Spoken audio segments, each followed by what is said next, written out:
Je vais replanter le décor. Oui. 26 octobre, vous avez des douleurs au ventre, Oui, une tout à fait, inflammation c'est de l'intestin, je ne me ça, trompe pas. tout à fait. Vous êtes hospitalisé aux urgences, sauf qu'on vous annonce en pleine nuit que vous devez quitter les urgences, il n'y a plus de place. Et là, qu'est-ce qui se passe? Alors, je me retrouve dans un lieu totalement insolite, un garage. Ce sont les images que l'on voit là. Tout à fait. Vous verrez que d'un côté comme de l'autre, on a bien deux portes de garage.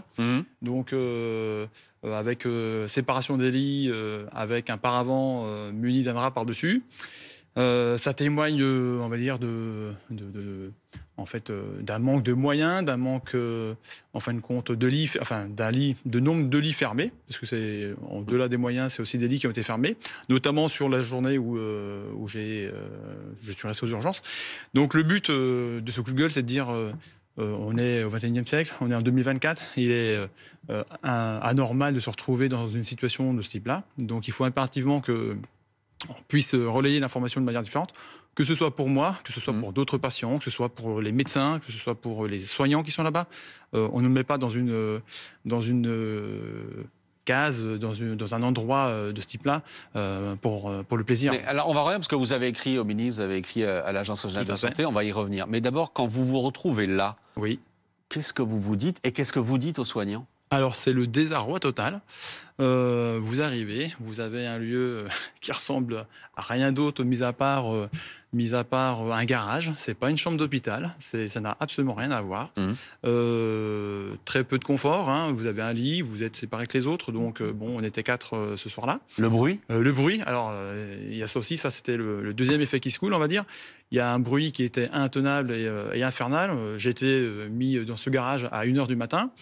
La seule chose, c'est que j'ai pris au petit matin à 7h les décibels de ce lieu. Nous étions à 55 décibels. Vous avez téléchargé sur votre téléphone portable une petite application pour mesurer les décibels, vous étiez à 55. On était à 55. Donc il était 7h30 du matin, je tiens à la disposition de l'ARS s'il le souhaite.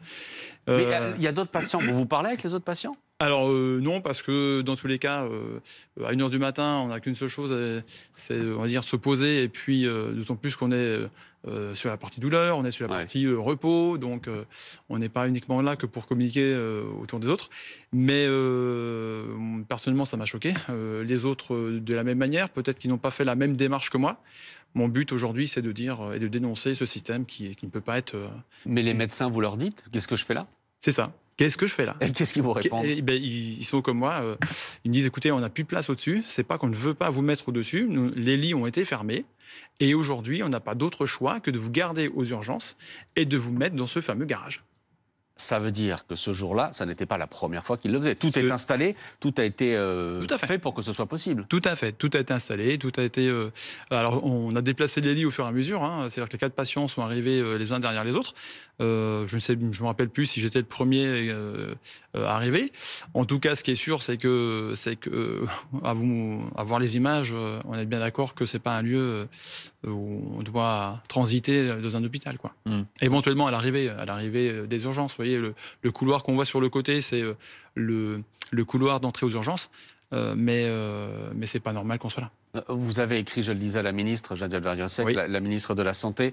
Vous lui expliquez, hein, on voit les déclarations, des extraits de votre lettre, vous lui expliquez ce qui s'est passé. Ils ont besoin de ma place et me transfèrent donc dans un autre lieu. C'est ça. Un garage, avec le garage écrit en grandes lettres, en lettres capitales. Est-ce que vous avez une réponse, que ce soit de la ministre ou que ce soit de l'Agence régionale de santé? Alors, l'Agence régionale de santé m'a répondu, a ouvert une réclamation et a relayé cette information-là sur l'ARS locale, qui est située à Chaumont.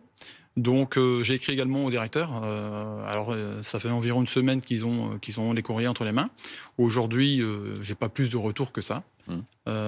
J'aimerais en avoir davantage. Mais qu'est-ce que vous attendez d'eux?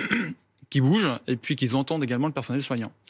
On a une structure qui ferme des lits, on a un étage complet qui a été fermé, remplacé par des bureaux, à ce que j'ai pu en apprendre et comprendre. Et dans le futur, apparemment, il est précisé qu'il va y avoir des réaménagements, des reconstructions, mais on va encore fermer 80 lits. Et les urgences aujourd'hui sont saturées.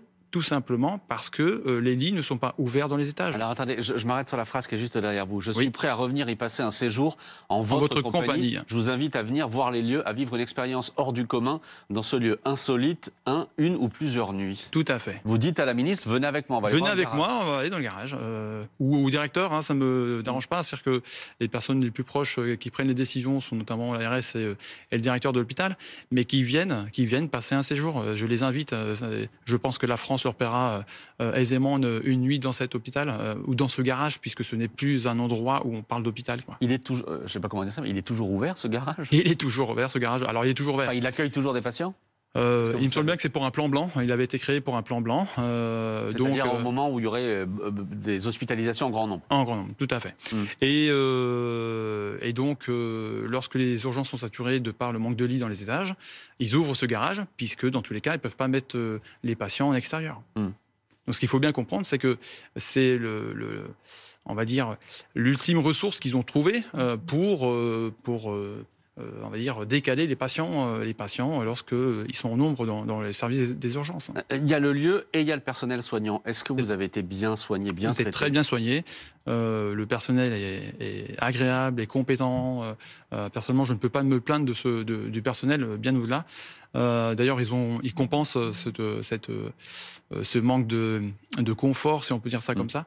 Ils sont aux petits soins, ils sont même désolés pour nous, puisque dans tous les cas, ils ne peuvent rien faire. Ils ne sont ni entendus, ni écoutés, ou alors s'ils le sont, c'est sans doute très rapidement. Le garage est ouvert depuis déjà un petit peu de temps, donc il y a quelques éléments sur Facebook et ailleurs qui mettent en avant des articles au moins déjà qui remontent à au moins une année en arrière. Pour ce même garage? Pour ce même garage. Et aujourd'hui, on n'a toujours pas trouvé de solution. Ou alors, on n'a peut-être pas voulu trouver de solution. Qu'est-ce qui fait que vous, j'allais dire patient qui arrive dans cet hôpital, vous décidiez derrière d'écrire, notamment à la ministre, de médiatiser cette affaire? Et on sent qu'il y a quelque chose qui vous... Oui, il y a quelque chose qui me tient à cœur. C'est ça, il y a quelque chose qui me tient à cœur. J'ai pas envie de laisser filer, on va dire, les acquis qu'on a eus en fait par le passé.